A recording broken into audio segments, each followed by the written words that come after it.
मित्रों, उत्तर प्रदेश विधानमंडल का सत्र आज से प्रारंभ होने जा रहा है। सदन की कार्रवाई में भाग लेने के लिए आए हुए सभी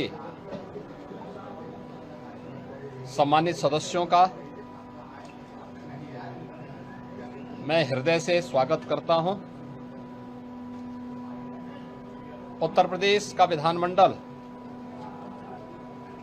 देश के अंदर किसी भी विधानमंडल का सबसे बड़ा विधानमंडल है। स्वाभाविक रूप से यहाँ पर जनता से जुड़े हुए, विकास से जुड़े हुए जिन मुद्दों पर माननीय जनप्रतिनिधिगण चर्चा करते हैं, देश के अंदर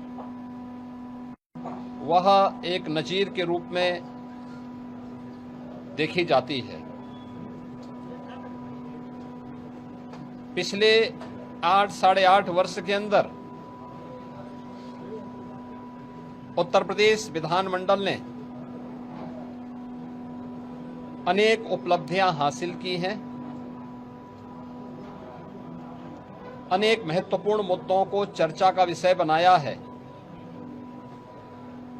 जनता से जुड़े हुए मुद्दों पर सार्थक चर्चा को आगे बढ़ाने का काम किया है।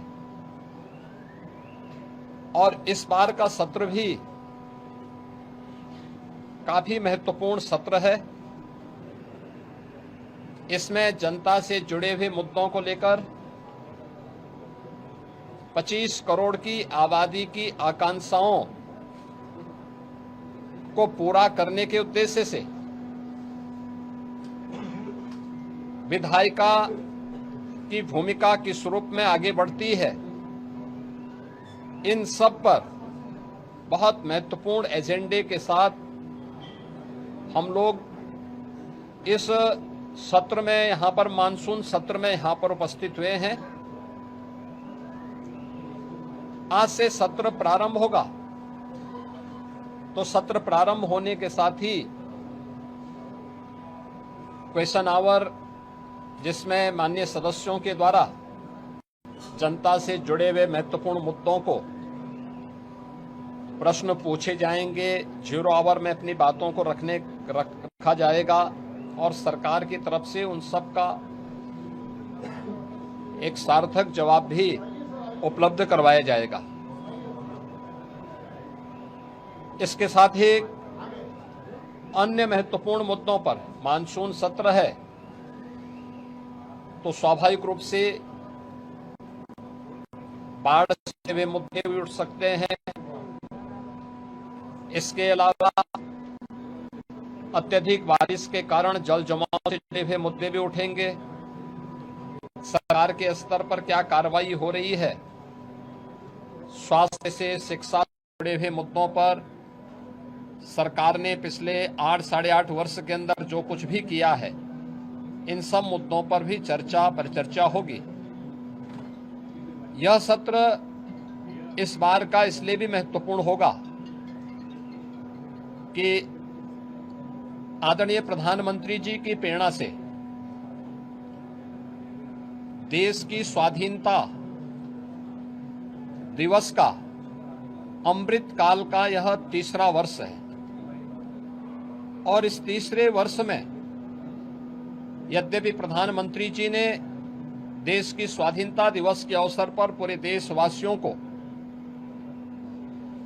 विकसित भारत के साथ जुड़ने का आह्वान किया था। विकसित भारत, विकसित उत्तर प्रदेश, आत्मनिर्भर भारत, आत्मनिर्भर उत्तर प्रदेश। विकसित उत्तर प्रदेश और आत्मनिर्भर उत्तर प्रदेश के लिए सरकार का और उत्तर प्रदेश वासियों का विजन क्या है, पहली बार देश के किसी सदन में इस मुद्दे पर चर्चा होगी। और इसके लिए भी मैं सभी सम्मानित सदस्यों से कल दलीय नेताओं की बैठक में भी इस पे चर्चा हुई थी और दलीय नेताओं की बैठक में भी इस पर बहुत सारे मुद्दों को आगे बढ़ाने के बारे में एक सहमति बनी थी। 13 और 14 अगस्त को लगातार 24 घंटे तक उत्तर प्रदेश विधानमंडल में इस पे चर्चा होनी है और चर्चा के बाद सरकार के द्वारा कैसे इस विजन डॉक्यूमेंट को नीति आयोग के मार्गदर्शन में विशेषज्ञों के सहयोग के साथ आम जनता के साथ साथ हर तबके के नागरिकों की सहभागिता इसमें सुनिश्चित हो, इसको लेकर के विस्तृत कार्य योजना की घोषणा भी हम लोग सदन में करेंगे और उस कार्यक्रम को आगे बढ़ा करके आगामी 25 वर्ष की कार्य योजना को लेकर के सरकार अपने विजन को सदन के पटल पर रखेगी और उस कार्यक्रम को एक समय सीमा के अंदर तैयार करते हुए विकसित भारत विकसित उत्तर प्रदेश के इस संकल्प को आगे बढ़ाने की चर्चा का केंद्र बिंदु हमारा सदन बनेगा। मेरी अपील होगी कि सरकार ने पिछले 8-8 वर्ष के अंदर प्रदेश के विकास को लेकर के, प्रदेश की अर्थव्यवस्था को लेकर के, प्रदेश के इंफ्रास्ट्रक्चर को लेकर के, प्रदेश में गरीब कल्याण को लेकर के, समाज के हर एक तबके को लेकर के, क्या गांव है, क्या गरीब है, क्या किसान है, क्या श्रमिक है, क्या युवा है, क्या महिलाएं हैं, क्या व्यापारी हैं, इन सबके उत्थान के लिए बेहतरीन प्रयास किए हैं और उसकी चर्चा देश के अंदर भी होती है। देश उसको सराहता है। तमाम राष्ट्रीय और अंतर्राष्ट्रीय संस्थाओं ने उसकी मुक्त कंठ से प्रशंसा की है। उत्तर प्रदेश के परसेप्शन में जमीन आसमान का अंतर आया है, लेकिन उस सब के बावजूद हम स्वागत करेंगे उन सभी प्रस्तावों का जो सदन में चर्चा के लिए आएंगे, जनता से जुड़े हुए होंगे, उत्तर प्रदेश के विकास से जुड़े हुए होंगे, उत्तर प्रदेश के युवाओं से जुड़े होंगे। उन सभी मुद्दों पर चर्चा करने के लिए सरकार तैयार है। सरकार ने अपने कार्यक्रम का हिस्सा भी बनाया है कि इन सब पर जवाब सभी विभाग उसका उपलब्ध कराने के लिए तैयार होंगे, लेकिन एक सार्थक चर्चा हो, नकारात्मकता न आए, न्यूसेंस क्रिएट करके हम लोग जनता के जुड़े हुए मुद्दों पर समय को जाया न करने दें।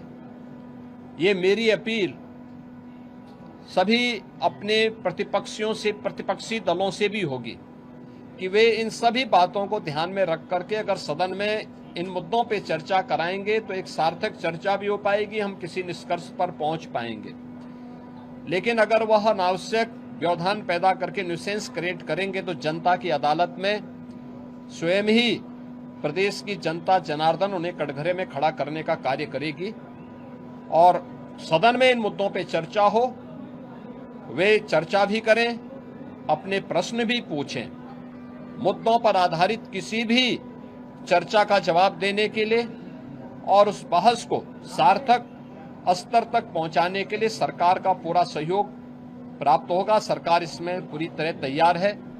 मैं एक बार फिर से उत्तर प्रदेश विधानमंडल के सदन की कार्रवाई को प्रारंभ होने के अवसर पर प्रदेश भर से आए हुए सभी माननीय सदस्यों का हृदय से स्वागत करता हूं और मुझे विश्वास है कि स्वाधीनता दिवस के पूर्व हम लोग उत्तर प्रदेश के विजन डॉक्यूमेंट को प्रदेश के अंदर चर्चा का केंद्र बना करके आम जनमानस को पहली चर्चा का केंद्र विधान भवन, हमारी विधानसभा, विधान परिषद में इस पर हो और उसके उपरांत आम जनमानस के भी हम इस मामले में सुझाव लेंगे, अलग अलग तबके के सुझाव लेंगे। फिर इसको लेकर के हम लोग उन सुझावों को कलेक्ट करने के साथ ही उत्तर प्रदेश को एक व्यापक कार्य योजना देने में सफल होंगे। वो विजन डॉक्यूमेंट के रूप में विशेषज्ञों के साथ मिलकर के आगे बढ़ेगा और जब भारत 2047 में विकसित होगा तो उत्तर प्रदेश भी विकसित भारत की यात्रा में, विकसित उत्तर प्रदेश बन करके तैयार हो, इस विश्वास के साथ यह चर्चा का केंद्र बिंदु हमारा सदन बन सके। सभी सम्मानित सदस्यों से मेरी अपील होगी, इस पूरे कार्यक्रम में भाग लेने वाले सभी सम्मानित सदस्यों को मेरी शुभकामनाएं हैं। धन्यवाद। जी, अखिलेश यादव ने 24 घंटे सदन चलाने को लेकर कहा है कि पागलपन है। देखिए, ये विकास के प्रति सरकार और भारतीय जनता पार्टी की प्रतिबद्धता है। स्वाभाविक रूप से उनके एजेंडे में विकास नहीं है। सस्टेनेबल डेवलपमेंट गोल्स पे जो गरीबों से जुड़े हुए मुद्दे थे, उत्तर प्रदेश की बेहतर शिक्षा को लेकर, बेहतर स्वास्थ्य सुविधा को लेकर, कृषि विकास की दर को बढ़ाने को लेकर, स्किल डेवलपमेंट को लेकर, रोजगार को लेकर के जब हमने 36 घंटे तक सदन चलाया था, तब भी समाजवादी पार्टी ने सदन का वॉकआउट किया था। तो ये लोग, विकास इनके एजेंडे में नहीं है, इसलिए वे लोग इस प्रकार की वे सिर पैर की बातें बोल करके ऐसे असंसदीय शब्दों का प्रयोग करते हैं जिसके लिए वे पहले से ही कुख्यात हैं।